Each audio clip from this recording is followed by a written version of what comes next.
Alright, hello guys, how's it going? In today's video, we're going to be talking about that cooldown that we've been talking about for a few weeks. It is finally here. We're going to talk about how long it should last because there is an end in sight.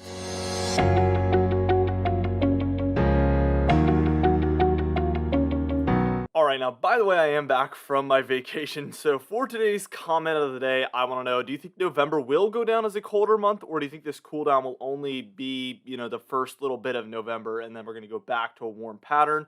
Let me know what your thoughts are down below, and I'll be picking one of those for tomorrow's video. As always, be sure to smash that like button, leave a comment down below, and subscribe for more weather-related content. Let's get straight into things.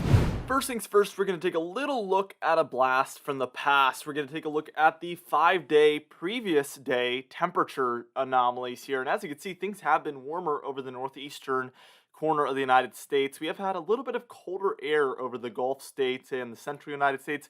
We did expect this if you watched our previous temperature videos over the past couple of weeks. So this isn't surprising by any means. So here's the past 10 days. So overall, it's been warmer in the eastern half, like I said, a little colder there for California and some of the Pacific Northwest as well. And then the past 30 days, which is basically the entire month of October, generally has been warmer in the eastern half of the country and then colder there in the western third, I would say. And then the past 60 days, which is our entire fall so far, so September and October, has been very similar. Again, warm in the east, cold in the west. So finally, we are breaking that pattern right now as we speak. This is last night, and as you can see, some colder temperatures heading in through Canada into the north central United States. And we do have some colder air centered over the east already, also over the west, but that will be coming to an end. Here's the actual temperatures as of November 1st or yesterday. Again, the high temperatures. And as you can see, 60s and 70s for the southeast, and then mostly upper 40s and lower 50s there for areas further north. But by the time we're reaching the 3rd, which is going to be Wednesday, things get a bit colder for pretty much everybody except for the very far southern regions. We see areas in the Carolinas and northern Gulf states as well in the lower 50s, upper 40s there. And then we also have lower 40s, upper 30s there for the Northeast and also for the upper Midwest and Great Lakes. So things are going to be generally about 5 to 10 degrees colder on the day tomorrow as opposed to the 1st of November. Super interesting how huge of a switch we are expecting with this temperature pattern, and it is going to last quite a while. So what we're going to do is we're going to move on. We're going to take a look at the temperature anomalies for Wednesday, and then even Thursday, and then Friday and Saturday and Sunday. We're just going to move on all the way to the 8th, and then we're going to take a look at what the GFS has to say as well and see if there's any agreement there. All right, now here we are taking a look at the high temperatures tomorrow, Wednesday, November 3rd. And as you can see, we have below normal temperatures, obviously, because we saw the actual temperatures. For the eastern United States, a positive PNA out west, which again, I've been talking about this for like a year now, because it has been the driver of our pattern for about a year. It's been the main teleconnection. Usually you have one of those three, the AO, the NAO, or the PNA that is completely driving your pattern. And for quite a while, it's been the PNA that dictates what kind of weather we're taking a look at. And right now, we're expected to go into a positive PNA. Warmer temperatures for the western regions of North America. This basically forces all the cold air to head to the eastern regions. And that's exactly what happens here on this frame, as you can see. Now, as we move on towards about 2 a.m. on the 5th, but basically this is our Thursday into Friday frame, you can see those below normal temperatures are still very potent for the eastern United States. So this will be around at least for a couple days. We see warmer temperatures out west still, except for Northern California and Oregon.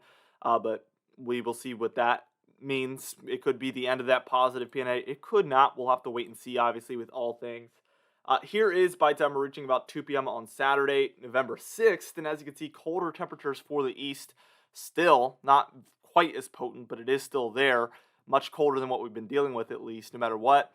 We do see those warmer temperatures for the plains and also the four corner states, but the west coast is starting to cool down. We'll have to see if that means an end for this eastern cool down. And by the time we reach about 2 p.m. on Sunday, November 5th, or sorry, 7th, better yet, we do still have some of that colder air along the southeast coast and up into the southern New England regions even. But that warm is very quickly pushing in, unfortunately for us cold lovers. We do have cold along the west coast here, still around. And by the time we reach 2 p.m. on Monday, that negative PNA tries to retake a hold on our pattern there for California, Oregon, and Washington, creating warmer air out east. And this is an end to that cool down. This is pretty far out. This could not be the end of the cool down, but for now, that's what this model indicates, and it is the most likely scenario at this point. Now, the GFS, here's the actual temperatures, and it has the coldest temperatures on Thursday, November 4th, actually, where we have lower 40s, upper 30s for even some of the Carolinas, and then up into the Northeast and the Great Lakes as well. A little bit colder than what the European model is calling for. So let's take a look at some of those temperature anomalies. And this is by time we're taking a look at about 8 p.m. on Saturday, November 6th. And those cold temperatures are still around, according to this model, around that time frame. I think the cool down lasts a little bit longer on this model, actually. So what we're going to do is we're going to move on, and we're going to take a look at when that cooldown ends on this model, and just take a look at what these models show for the end of their model runs and see what the pattern could be like by the time we reach mid-November.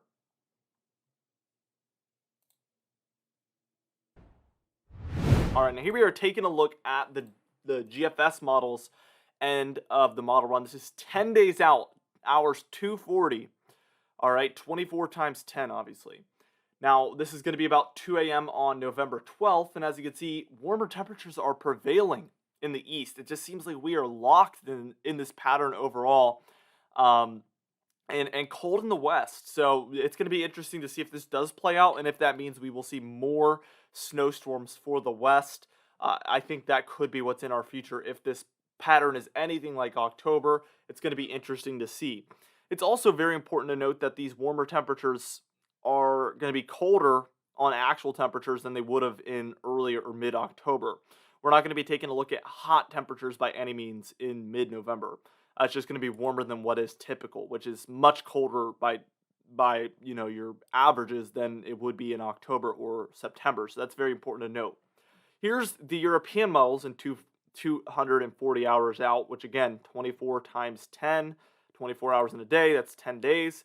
And as you can see, this is going to be about 8 p.m. on Thursday as well. This model came out a little bit earlier, so that's why there's an hour difference, compared to the GFS model. But here we are taking a look at the European model.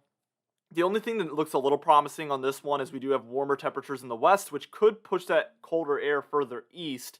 This is very far out, so things could look very different than this. And I wouldn't be surprised if we have more cooldowns in the month of November with that AO basically supercharging. That's our Arctic oscillation, creating the potential for Arctic blasts and polar vortexes throughout the winter months. So we're going to be watching for that as that Arctic region is just building up. It's a sleeping giant right now. We're going to have to wait and see what happens. But we do have colder air in the central United States and very warm air in the eastern United States. Not hot, like I said, but it will be more mild than typical. For today's confidence tab, we are at a 5 out of 6. We don't have a comment of the day, obviously, because we didn't do one yesterday. But starting today, we are restarting the comments of the day, which is really awesome news. And for today's patron highlight of the day, I want to thank you all for supporting the channel, but especially our platinum patrons, Bill Crates, James Wade, Dovey Nagel, Little the Pan, Mandy Birchfield, and Patrick Strickland as well. I would also like to thank our diamond patrons, Bill Roberts, Marcus Connolly, Noah Harley, Michael Codalesa, Catbite, Charles Tennant, Cindy Klein, Alan Goodmaven, Bill Dallas, Gary, John Calisi, Dwight Phelan, Stephen Granenthal, and Thomas D. Barr as well. I would also like to thank our channel members, Catbite, Stephen Fan, and Jeremy Cox also. If you'd like to be part of this very awesome patron end screen of the day or the channel member end screen of the day, the patron end screen of the day can be found in our pinned comment and also in our description. But this channel membership one can be found next to the subscribe button down below. Anyway, guys, thank you so much for watching this video. Be sure to smash that like button, leave a comment down below, and as always, subscribe for more weather-related content. I will see you guys in the next video.